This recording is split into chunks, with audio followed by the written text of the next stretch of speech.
हाँ जी, 10th class pre board के sample paper की इस वीडियो में आप सभी का स्वागत है। 80 मार्क्स का ये पेपर 3 आवर्स का है। ये है मार्किंग स्कीम। सबसे पहले हम सेक्शन ए करने वाले हैं। क्वेश्चन नंबर 1, 96 और 404 का HCF यानी महत्तम समापवर्तक ढूंढना है। हम इसे भाग विधि से डिवीजन वाले मेथड से फाइंड करेंगे। 96 से आप 404 को डिवाइड करेंगे और 96 4 जा होता है 384, यह बचा 20। अब यहाँ पर आप लिखते हैं 96, 24 जा 80, 16, फिर आप 20 को इस तरफ ले आते हैं और फिर आप 16 को इस तरफ ले आते हैं। ओके, जब भी रिमाइंडर 0 आया वो नंबर HCF होता है। So this is correct answer. Question number 2, इनमें से कौन सा रेशनल नंबर है? रेशनल नंबर का मतलब प्रीमेय संख्या। प्रीमेय संख्या आपको कैसे पता चलेगी? ये तो अप्रीमेय है, ये भी, लेकिन अगर ये दोनों कैंसिल हो जाएंगे तो यहाँ 0 बचेगा। So C is correct answer. Okay, question number 3, इस क्वाड्रेटिक पोलिनोमियल की हमें बतानी है जीरोज। कैसे बताएंगे? आपको ऐसे दो नंबर्स फाइंड करने हैं जिनकी मल्टीप्लाई -8 आती हो और ऐड या सब्ट्रैक्ट करने से -2। तो 4 2 जा 8 होता है। -2 कब आएगा? जब आप 4 के आगे माइनस और 2 के आगे प्लस लगाएंगे। -4 + 2 की वैल्यू -2 होती है, यानी हमारे फैक्टर्स बनेंगे x - 4, x + 2। लेकिन मोल्स फाइंड करने के लिए, जीरोस फाइंड करने के लिए आप इन्हें 0 के इक्वल लिखेंगे। x की वैल्यूज आएंगी 4 और -2। So this is correct answer. Question number 4, AP का क्वेश्चन है। DN की वैल्यू गिवन है और AN है 4। N की वैल्यू आप यहाँ पुट कीजिए, यानी A7 की वैल्यू 4 है। A7 का रूल बताइए। A + 60 = 4। D की वैल्यू कितनी है? -4। तो हम D के प्लेस पर लिख देंगे -4। ओके, प्लस माइनस माइनस, 6 4 जा 24, माइनस का 24 दूसरी साइड जाकर +24 में चेंज हो जाएगा और A की वैल्यू आ जाएगी 28। This is correct answer. Question number 5, K की वैल्यू फाइंड करनी है। ये दो इक्वेशंस गिवन है। Coincident lines. कोइंसिडेंट लाइंस का मतलब होता है समपाती रेखाएं, जो लाइंस एक दूसरे के ऊपर ही जिनका ग्राफ बनता है। अब इस इक्वेशन को देखिए ध्यान से। माइनस का 16 आपको लेफ्ट साइड लेकर जाना पड़ेगा, क्योंकि यहाँ भी +8 इस तरफ है, राइट साइड में 0 है। तो देखिए 3x - y + 8 = 0, 6x - ky + 16 बना लेना, अदरवाइज क्वेश्चन गलत हो जाएगा। दोनों में राइट साइड 0 होना चाहिए। ओके, कोइंसिडेंट लाइंस की क्या कंडीशन होती है? सब कुछ बराबर, यानी A1/A2, B1/B2, C1/C2 इक्वल होना चाहिए। अब ये A1 A2 क्या है? 3A1, ये A2 की वैल्यू। ओके, B1 की वैल्यू -1, कुछ नहीं होता तो 1 माना जाता है, और B2 की वैल्यू -k। चलिए वैल्यूज पुट किए देते हैं। 3/6 -1 - -k 8/16। ओके, माइनस से माइनस कैंसिल हो गया, 3 2 जा 6 हो गया। सिर्फ यहां से आप K को फाइंड कर लेंगे। K की वैल्यू क्या आ जाएगी? 2। दोनों साइड आप रेसिप्रोकल कर देंगे, K की वैल्यू 2। अगर आप यहां से K की वैल्यू फाइंड करेंगे तो भी सेम आएगी। So this is correct answer. Now next question, इस पॉइंट का डिस्टेंस बताना है x एक्सिस से। तो देखिए ये है y एक्सिस, ये है x एक्सिस, पॉइंट है 2 3, x की वैल्यू 2 और y की वैल्यू 3। तो ये पॉइंट कहाँ होगा? ये पॉइंट होगा यहाँ। अब बताइए ये पॉइंट 2 3 x एक्सिस से कितनी दूरी पर है? ये x एक्सिस से इतनी दूरी पर है, और ये डिस्टेंस कितना है? जितना ये वाला डिस्टेंस है, यानी 3। Okay, so 3 will be correct answer. अगर ये पॉइंट 2 - 3 होता तब ये पॉइंट कहाँ होता? तब ये पॉइंट होता सेम इतने ही डिस्टेंस पर यहाँ।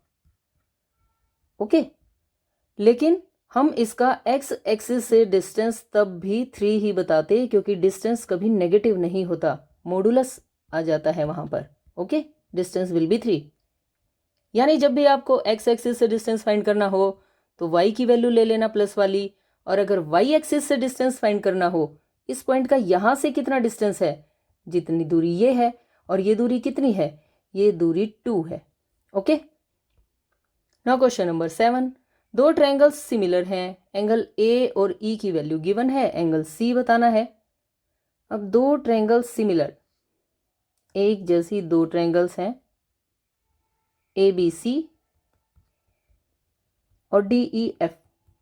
जो जो एंगल्स गिवन है वो लिखते हैं। ये है 47, एंगल ई 83 और क्वेश्चन मार्क है ये।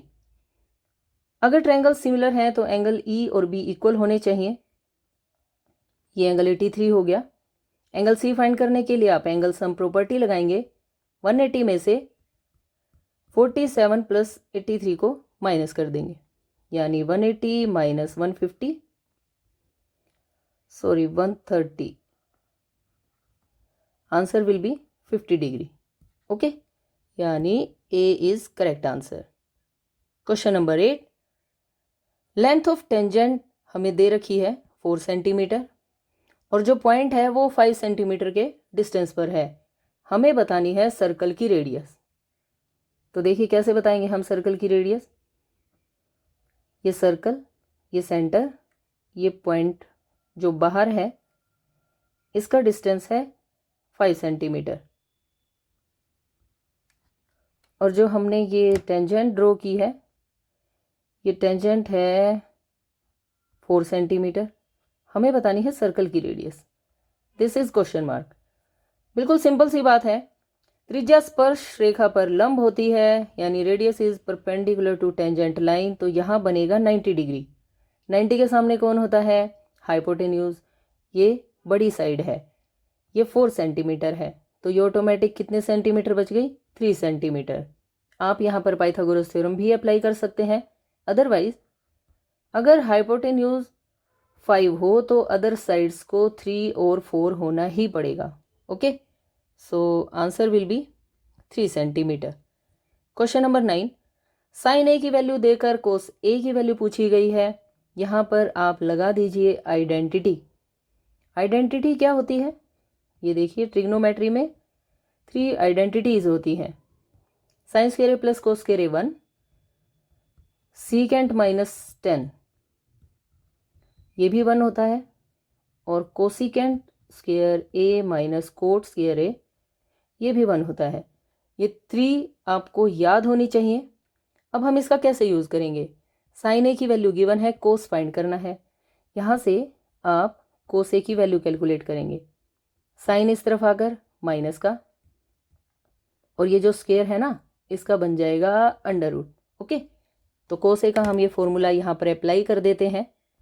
कोस ए क्या बना?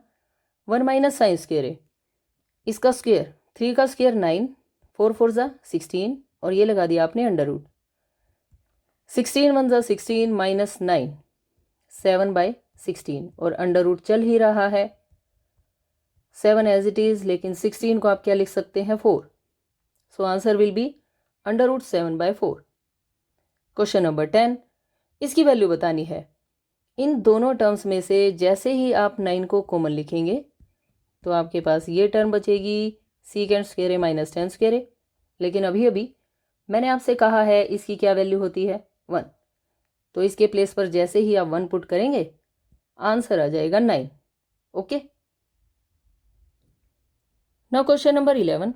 पेरीमीटर यानी परिमाप, एरिया यानी क्षेत्रफल सर्कल का अगर इक्वल है तो हमें सर्कल की रेडियस बतानी है। बताइए पेरीमीटर का क्या रूल होता है?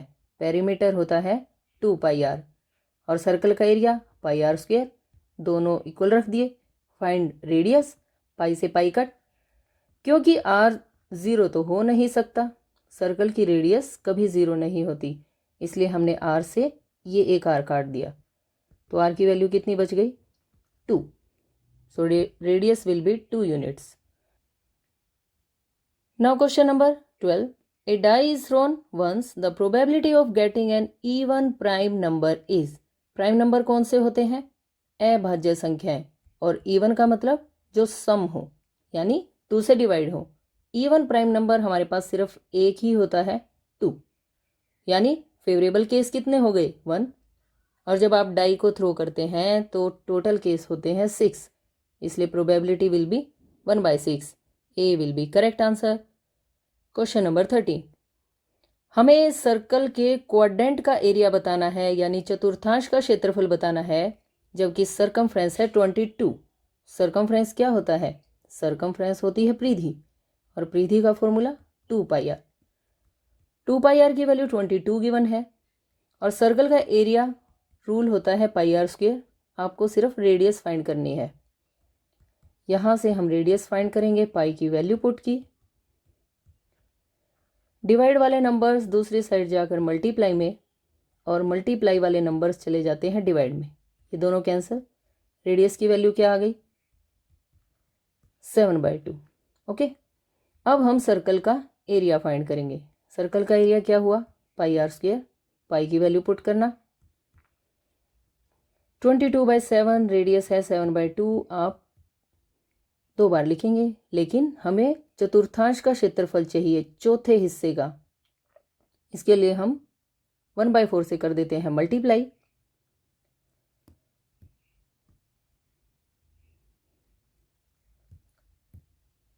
यहाँ पर 1/4 भी लिख लीजिए.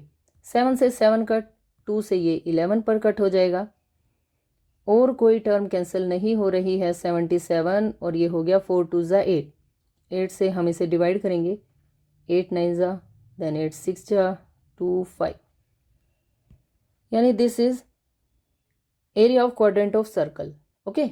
लेकिन अगर इसी क्वेश्चन में आपसे एरिया ऑफ सर्कल पूछा जाए तो आप सिर्फ πr² ही कैलकुलेट करेंगे. ओके. उस केस में क्या होगा? पाई, रेडियस के प्लेस पे आप सिर्फ 7/2 को 2 टाइम्स लिखेंगे. ये दोनों कट, ये 11, और 11 7 जा 77/2 स्क्वायर सेंटीमीटर. ओके. चलिए क्वेश्चन नंबर 14. स्फीयर की वॉल्यूम यानी गोले का आयतन 4/3 πr³ होता है. Question number 15. मीन यानी माध्य है 21, माध्यक है 22, और हमें फाइंड करना है बहुलक. इसके लिए एक रूल आपको पता होना चाहिए. क्या? Mode is equal to 3 times median minus 2 times mean. यानी बहुलक इज इक्वल टू 3 माध्यक माइनस 2 माध्य. वैल्यूज पुट कर देते हैं. माध्यक की वैल्यू है 22, और माध्य की वैल्यू है 21, 66, 42. ये आएगी 24. Okay. This is correct answer. Question number 16 में ये हमारे पास एक टेबल गिवन है. इस डाटा में हमें फाइंड करना है मॉडल क्लास, यानी बहुलक वर्ग.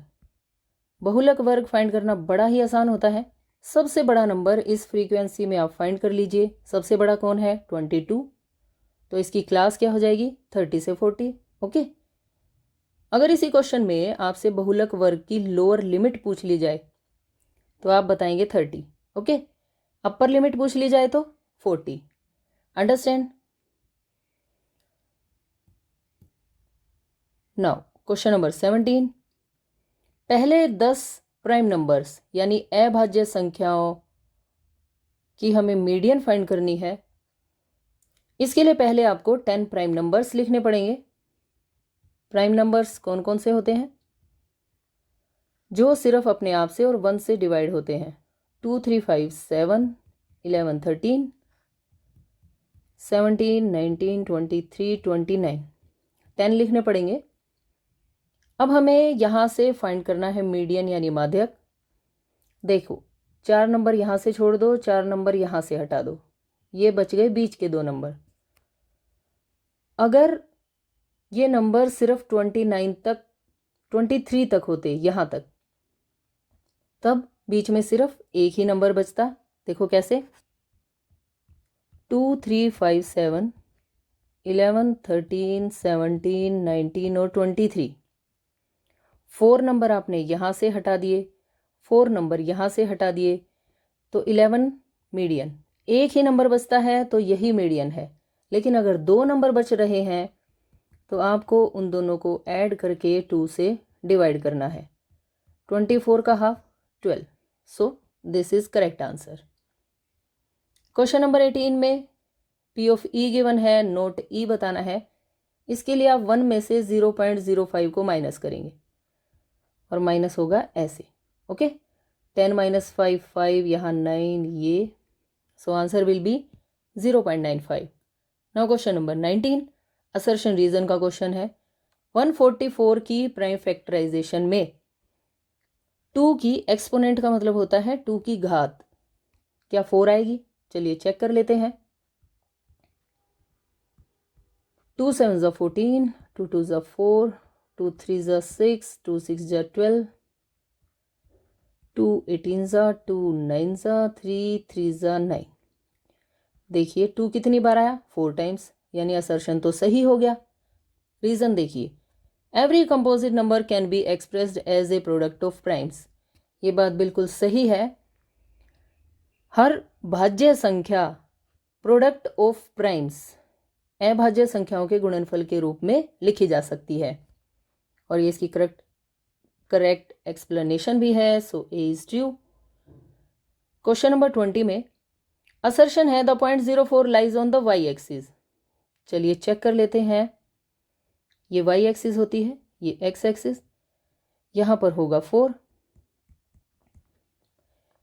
ये पॉइंट वाई एक्सिस पर लाई करता है क्योंकि यहां पर एक्स की वैल्यू 0 है। ओके, असर्शन सही। The X coordinate of every point on the Y axis is 0। इस वाई एक्सिस पर एक्स का कोऑर्डिनेट हमेशा 0 होगा और एक्स एक्सिस पर वाई का कोऑर्डिनेट हमेशा 0 होता है। यहाँ कोई भी पॉइंट होगा तो वो किस टाइप का होगा? 30 टाइप का। ओके, तो ये बात भी बिल्कुल सही है। So A is correct answer. और इसी के साथ सेक्शन ए के आपने सभी क्वेश्चंस कर लिए हैं। वीडियो को ज़्यादा से ज़्यादा शेयर करें, लाइक करें और चैनल को सब्सक्राइब करना बिल्कुल ना भूलें, क्योंकि सेक्शन बी की वीडियो भी जल्दी ही आपको मिलने वाली है। Thanks for watching, bye bye, take care.